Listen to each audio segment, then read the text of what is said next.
Assalomu alaykum do'stlar. Bugun sizlar bilan matematikadan milliy sertifikat imtihoni qay tarzda bo'lishi, qanaqa savollar tushishi va tushgan savollarni ba'zi birlarini ko'rib chiqamiz va qanday qilib nima yerda sertifikat olishni osonroq yo'llarini qo'ldan kelgancha ko'rib chiqishga harakat qilamiz. Xo'sh, birinchi navbatda matematika milliy sertifikat imtihonida 45 ta savol bo'ladi. 30 savol bo'ladi. 35 tasi ochiq, 10 tasi yopiq bo'ladi. Xo'sh,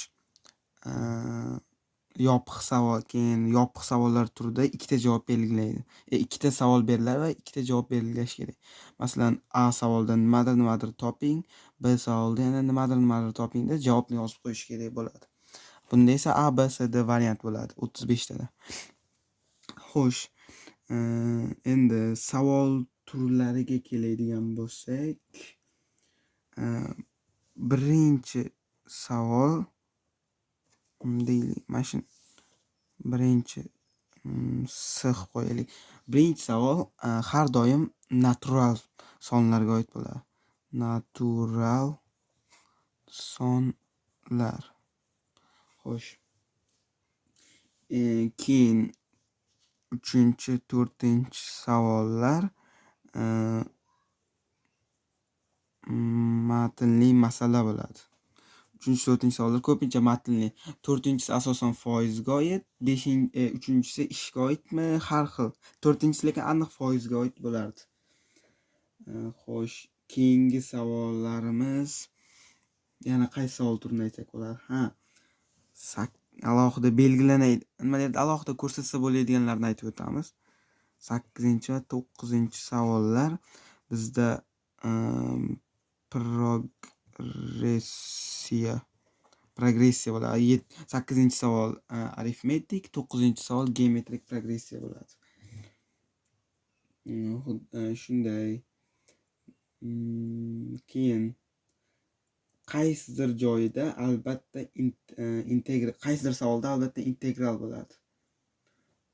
Bu ko'pincha nechchi ekan? Har xil 18 da ham tushishi mumkin. Deylik 18-chi savol.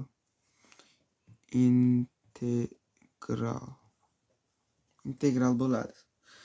Bu daraja har xil bo'ladi. Qayerda agar oldinroq kelsa osonroq, sal keyinroq kelsa qiyinroq bo'ladi. Integral savol darajasi. Xo'sh, 23-chi savoldan geometriya.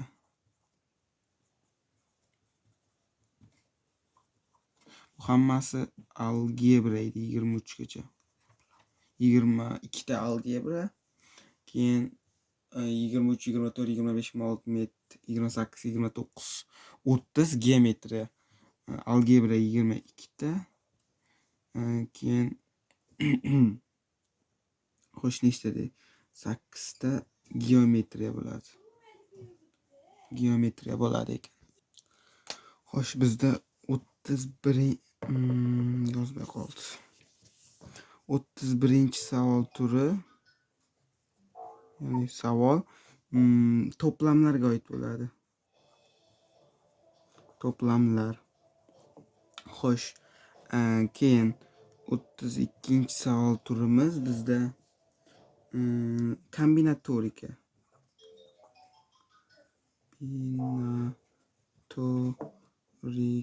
Kombinatorika bo'lar ekan. Xo'sh, keyin 33, 34, 35 savollar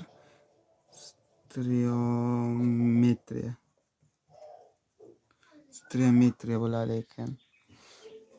Bunda 3 ta savolni beradi. Birinchi umumiy holatda aytadi. Masalan, xodadan eng katta hajmli taxta yog'och kesib olindi deydi. U ya'ni silindrdan eng katta hajmli paralleliped deyish mumkin. Mana shunaqa savol tushgan, shunaqa bo'lishi mumkin va savollar beradi. Xodani silindrni hajmi qancha bo'ladi deb xoda deyiladi o'sha payt. Keyin yoki 34-savolda parallelpipedda, ya'ni kesib olingan yog'och hajmi qanaqa bo'ladi? Keyin esa umumiy chiqindi, bunday kesib tashlaydigan chiqindini hajmini so'raydi. Shunaqa bo'ladi va javoblar A dan bizga A dan F gacha variantlar beradi va shulardan 3 tasi bularga to'g'ri keladi.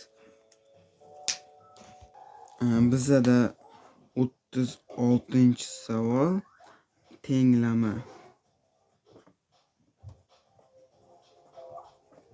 Tenglama bo'ladi ekan. Xo'sh, tenglama qanday turdagi tenglama tushishi mumkin? Ko'pincha kubik tenglama yoki 4-darajali tenglama tushadi. Uni ko'paytuvchilarga ajratib yechiladi misollari. Xo'sh, yo bo'lmasa trigonometrik tenglama ham tushib qolishi mumkin. Har xil tenglamalar, lekin ancha qiyin darajadagi bo'ladi.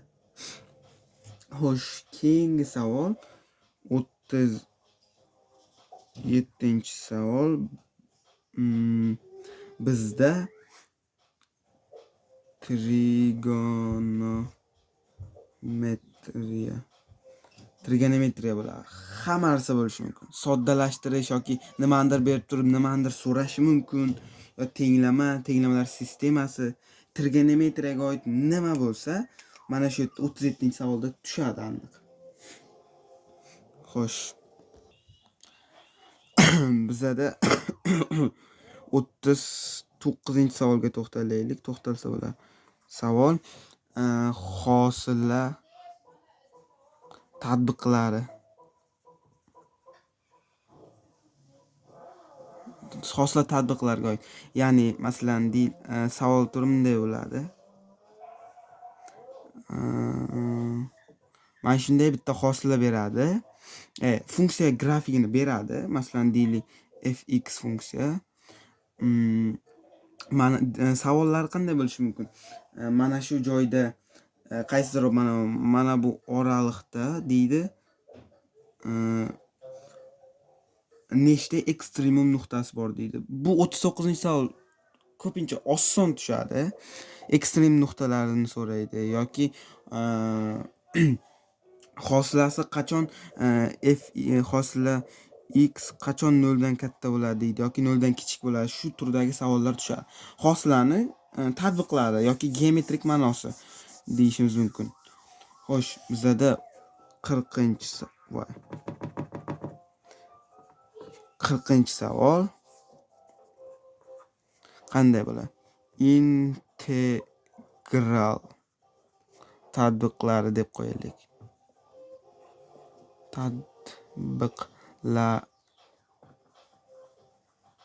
Tatbiqlar bo'ladi. Ya'ni egri chiziqli trapeziya yuzi juda ham qiyin bo'ladi bu. Ancha qiynaydigan savol bo'ladi.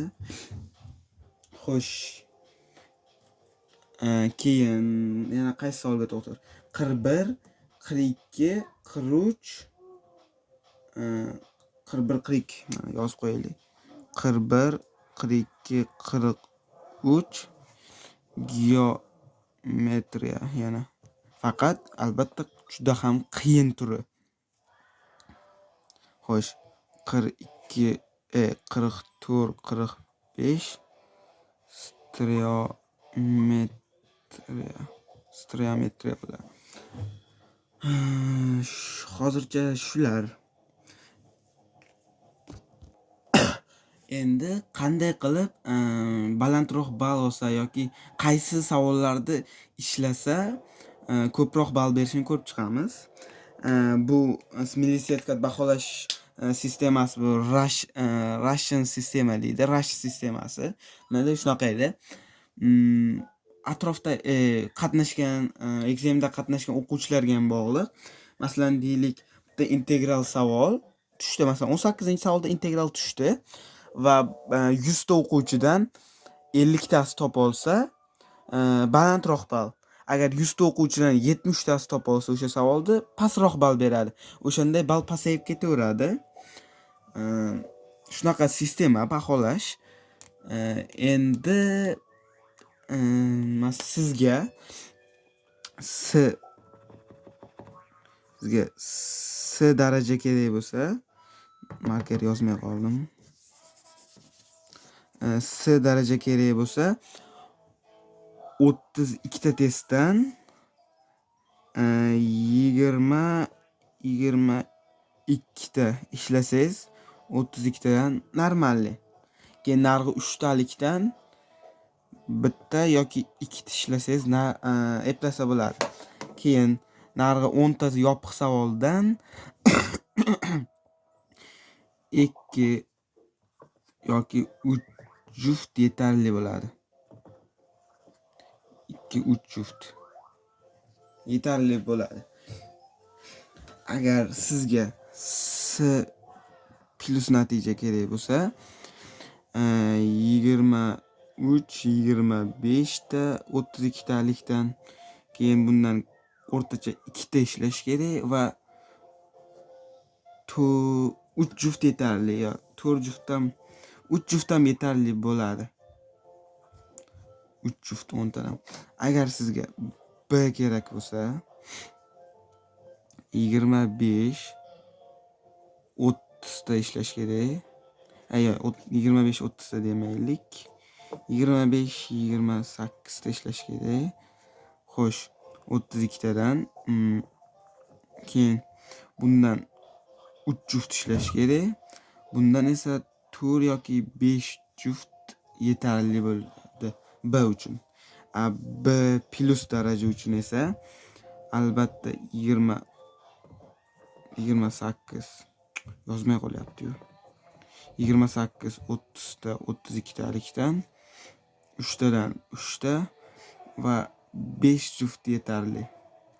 Agar sizga A daraja kerak bo'lsa, albatta 30 ta, 32 tadan 30 ta ishlash kerak. 30 ta. Xo'sh, bundan 3 tadan 3 ta va bundan kamida 6 yoki 7 juft ishlash kerak 10 talikdan. Agar sizga A plus natija kerak bo'lsa, 30 bitta yoki 32 ta 32 talikdan bundan 3 tadan 3 ta va kamida 8 juft. Mana shu darajalarda ehtimoliy endi aniq aytib bo'lmaydi. Qolgan o'quvchilarda yoki topshiruvchilarda ishlashiga qarab baholanadi. Lekin o'rtacha mana shunday deb tushunib olsa ham bo'ladi.